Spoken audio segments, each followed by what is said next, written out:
I was the commander of Area 51. I would lie and say I never worked out there. It's the most famous secret military base in the world. We did accept these conditions. Keep your mouth shut. Your lives or other lives depend on it. Now, the men who worked at Area 51 tell their stories for the first time. We were not told what it was going to be. We had no idea. We were just told it is extremely sensitive and it's not to be discussed with anybody. Interviews were conducted in hotel rooms. This guy had passed everything. So then they asked him, we got a black project back west we'd like for you to work on. Would you be interested? And I said, well, I need to run that by my wife. They said, okay, do that. When he got back to the motel room, they were gone. They'd packed up and left. He never saw him again.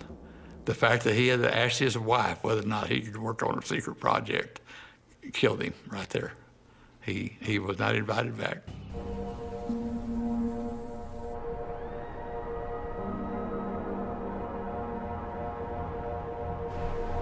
The agency has never and will never, ever admit there is an Area 51 in the story. Established by the CIA in 1955 to develop and test America's most secret military projects, Area 51 was named after a grid number on a map. While officially it doesn't exist, today satellite images of the Nevada desert show 7 runways and more than 25 hangars. Shrouded in secrecy, access has always been highly restricted. But finally, the early programs that started it all are being declassified, and memories can be brought to light. It was a real Cold War. You're talking nuclear bombs aimed at every major city, and it's like two people, who's going to throw the first punch? There are a lot of times when democracy just has to give way to strict control like military so you can accomplish something that will allow for your country to survive. And that's the way we all thought about it, I think.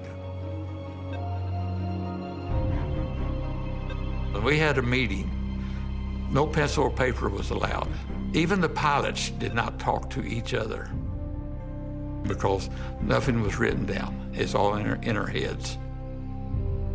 When we came into the program, we were given a code name.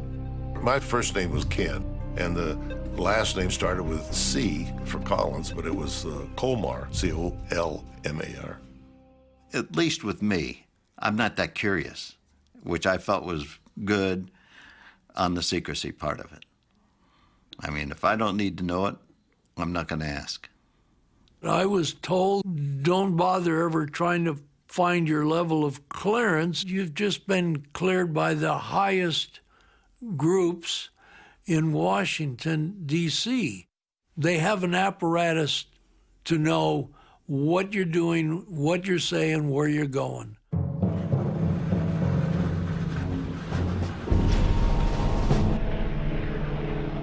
Oxcart was the world's first stealth plane, designed to be nearly impossible for enemies to detect on radar. The Oxcart could fly coast to coast in 70 minutes, but its sole purpose was to spy.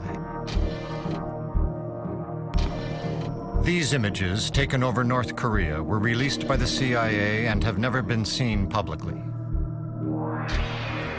They reveal how well the Oxcart could photograph objects on the ground from 90,000 feet while traveling 2,200 miles an hour. This camera was going in an airplane that was going to be going at Mach 3. The resolution was 12 inches, that's 1 foot. If you think about an object on the ground and put a grid on it with 12-inch squares, a little bit like linoleum squares. And each one of those squares is either black or white or gray. An object that was 12 inches on a side could be clearly identified as an object, although you couldn't tell what its internal structure was. But if you're taking a picture of a tank, you probably get, 500 dots, and that pretty well defines the tank.